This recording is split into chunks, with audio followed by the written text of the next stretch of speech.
Alright, তো এখন বাজে সকাল 11:30 আর আমি বের হইছি। Okay bro, thank you.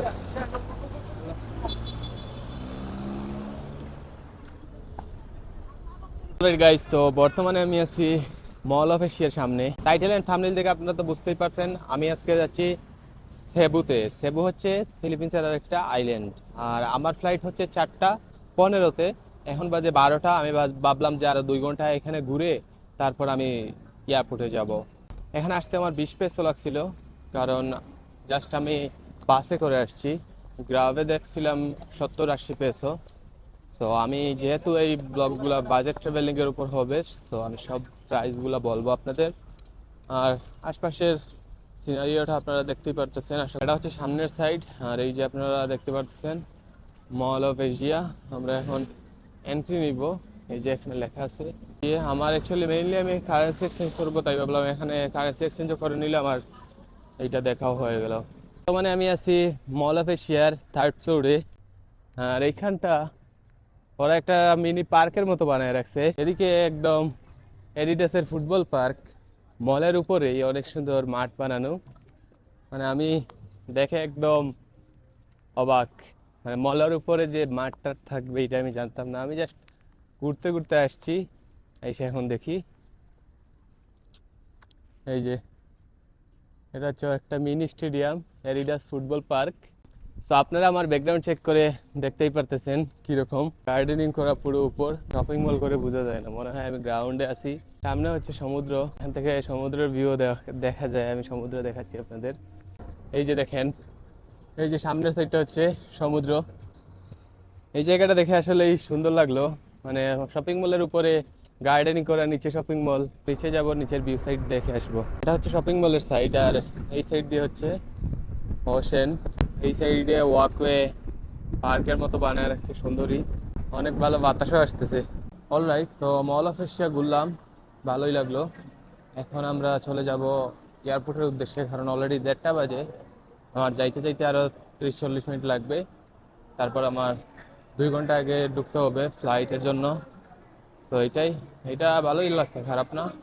International সব ব্র্যান্ড আর সবকিছু আমাদের যমুনা ফিউচার পার্কের মতো আর কি। আমরা এখন শপিং মল থেকে বের হয়ে এয়ারপোর্ট যাচ্ছি। এখানে বাইক নিতে হলে আপনারা একটা অ্যাপস ডাউনলোড করতে হবে, এটা হচ্ছে মুভিট। ইজিলি বাইক পাওয়া যায় আমাদের দেশের পাটার মতো। আমি চলে আসছি এয়ারপোর্টের সামনে। এখন আছি আমি টার্মিনাল 3 সামনে। আমার ফ্লাইট 4:15-য়। Be ready guys for Cebu. Right, আমি আমার সেলফ চেক ইন কীভাবে করতেছি মানিলা এয়ারপোর্টে দেখাই। মানিলা টু সেবু আমার এয়ারপোর্ট। আমি শুধু বুকিং নাম্বারটা দিছিলাম, দিয়ে নেক্সট দিছি। এই যে আমার নাম চলে আসছে। তা বলছে এই জিনিসগুলো আমি নিতে পারবো না। Check in, boarding.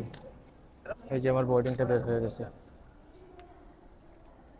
মানুষ লাইনে, আমার কোনো লাইনে টাইনে দাঁড়ানো লাগবে না। ব্যাগ থাকলে ওইখানে ব্যাগ দেওয়া যাবে। সেলফ ড্রপ যে লেখা ওইখানে। আমার যেহেতু কাদের ব্যাগ, তো আমার লাগবে না। এই যে আমার চেক ইন শেষ। এখন আমি ডোমেস্টিক ডিপার্চারে যাচ্ছি। ফিলিপিন এয়ারপোর্টের টার্মিনাল 3টা অনেক লম্বা আছে, অনেক বড় আছে। দিন যে আসছিলাম টার্মিনাল 1, এইটা এত বড় না, ছোট, আমাদের ঢাকার মতো। আমি একটা ম্যাঙ্গো গ্রাম নিয়েছিলাম। এই যে ভালো লাগছে, অনেক খিদা লাগছিল। এখন বাজে প্রায় 3টা 20। আমি এখন এখানে বসে আছি, ভাবলাম একটা কিছু খাই, এই জন্য এই ম্যাঙ্গো গ্রামটা নিছি। লাগতেছে এখন, অনেক আরাম পাইতেছে আর কি। আমরা মাত্র বোর্ডিং পাস নিতেছি। অ্যাকচুয়ালি আমাদের ফ্লাইট ছাড়ার কথা ছিল 4:15-য়, কিন্তু এখন 4:28 বাজে। এখনো আমরা যাইতেছি, পিছনে আরো মানুষ বোর্ডিং পাস নিতেছে। অনেক লম্বা লাইনে। আমি গ্রুপ 5-এ পড়ে গেছিলাম। এখন আর কিছু করার নাই, হয়তো 40-45 মিনিট ডিলে দিবে, তারপর আমরা পৌঁছাবো আর কি। আমার ফ্লাইট হচ্ছে ফিলিপিন্সের সেবু প্যাসিফিক। এটা আমার প্রথম সেবু প্যাসিফিকের ফ্লাইট। আচ্ছা, আমাদের ফ্লাইট অনেক বড়। এই যে ভালোই লেগ স্পেস আছে, চার্জ দেওয়ার সিস্টেম আছে। তো এখন আমি অফিসিয়ালি চলে আসছি সেবুতে। এখন আমি এয়ারপোর্ট থেকে বের হব। এয়ারপোর্টে এয়ারপোর্টের আশেপাশে ভিউ আপনারা দেখতেই পারতেছেন। এখানে যাওয়ার প্ল্যান আছে, মল বল সেবু। এনে হচ্ছে কি, আমার এখনো হোটেল বুকিং আমি করি নাই।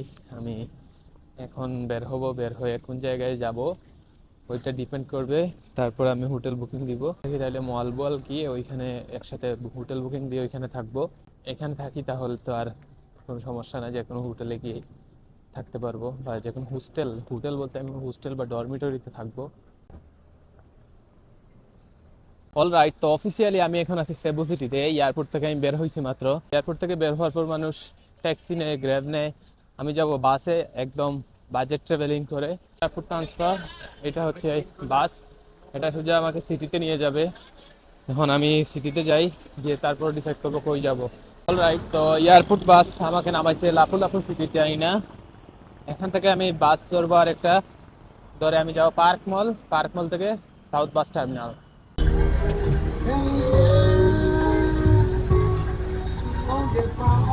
বর্তমানে আমি আছি পার্ক মলের সামনে, আর আমার পিছনে ডিম বিক্রি করতেছে। আমি একটা ডিম খাইছি, এখানে ডিমগুলাতে কিরকম একটা গন্ধ করে। লাইফে তো অনেক ডিম খাইলাম, কিন্তু এগুলা খেয়ে কি আর একটা টক টক একটা জুসের মতো দেয়, এটা মিক্স করার পর একদম মজা লাগে না। এখন আমি যাবো ইলকোর্সোর ওইখানে।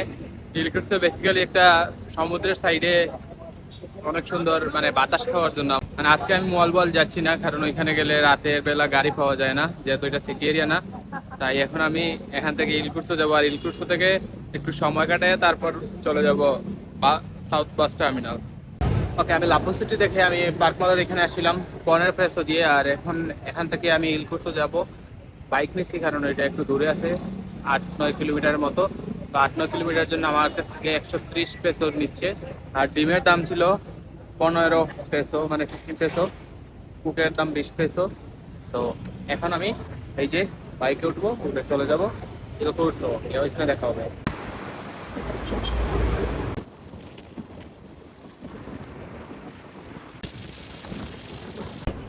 অলরাইট, তো আমরা এখন আসছি ইলকুর্সোতে। ইলকুর্সো অনেক সুন্দর জায়গা, অনেক লাইটিং টাইটিং করে রাখছে। আর এখানে একটু সময় কাটাবো, কাটায় আমি যাব সাউথ বাস টার্মিনাল, ওইখানে গিয়ে আজকে থাকবো। আচ্ছা, আমি জানি না আমার কথা বোঝা যাচ্ছে কিনা। এখন বাজে রাত প্রায় 11:30, আর আমি এখানে সেবু ইউনিভার্সিটির মেইন ক্যাম্পাসের পাশে একটা হোস্টেলে আসছি। এই হোস্টেলটার প্রাইস দিছে আমার কাছ থেকে 350 পেসো। মানে আমি আসছি খাইতে, কারণ এই এতক্ষণ থেকে আমি সারাদিন থেকে আমি ভাত খাই নাই। নর্মালি আমি কেক রেগুলার করেছিলাম, এখন আমি আসছি ভাত খাইতে, অর্ধেক খেয়ে ফেলছি অলরেডি। এখন এটা হচ্ছে হালাল একটা দোকানে আসছি। তো ফিলিপিন্সে হালাল খাবার পাওয়াটা কিন্তু অনেক টাফ, কারণ সব জায়গায় পর্ক খায় ওরা। বলতে গেলে সব শপের পর্কের ছবি দেওয়া থাকে ওইরকম। তো এই রেস্টুরেন্টের নাম হচ্ছে টিএমএস মানুকান, এই সেবু ইউনিভার্সিটি মেইন ক্যাম্পাসের সাইডেই। তো আমি নিয়েছিলাম একটা ফ্রাইড রাইস আর দুইটা রাইস। ফ্রাইড রাইস হচ্ছে 50 পেসো, আমাদের দেশে 100 টাকা মনে করেন। আর রাইস হচ্ছে 15 পেসো, 30 টাকা করে। তো আমার খাবার সিস্টেম এরকম, গ্লাভস পরে এরকম একটা প্লেটে দিবে। তো আপনারা যদি কেউ সেবু সিটিতে এসে আটকান, বা বাস টার্মিনাল যেটা ওদের সাউথ বাস টার্মিনাল, যেটা থেকে মোয়ালবোয়াল অসলো ওগুলোতে যায়, তো আপনারা যদি কেউ আটকান, তাহলে আপনারা এই জায়গায় এসে খেতে পারবেন হালাল খাবার। তো এটা হচ্ছে আমার 300 পেসোর রুম। কিছু করার নাই, এখানে নর্মালি রুমের দামই এরকম 2000 টাকা ওরকম বলতেছিল। এটা পাইলাম। এই যে হচ্ছে ওয়াশরুম।